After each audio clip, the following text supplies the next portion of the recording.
Христианские притчи. Наследие святых отцов. Благоразумный совет.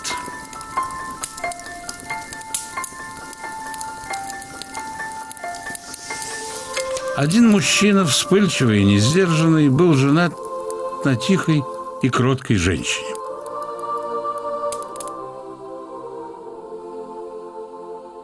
С годами нрав его становился все строптивее, но жили они с женой в мире и согласии.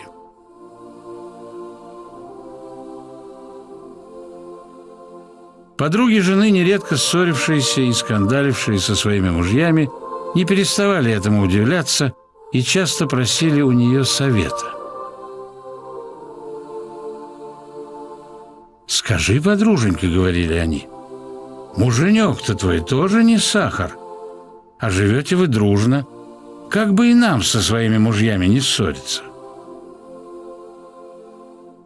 «Подруги мои, — отвечала женщина, — сами вы в ссорах этих виноваты.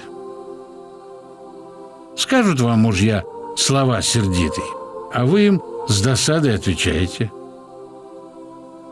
Я же, когда вижу, что муж мой осерчал, никогда ему не перечу. Сама же молю Господа, чтобы вернул он мир и покой в мужнино сердце. Как увидит муж, что я и полслова поперек ему не говорю, так и успокаивается. Вот и вы, подруженьки мои, так и поступайте, и будете всегда счастливы со своими мужьями. Учит нас Господь не отвечать злом на зло.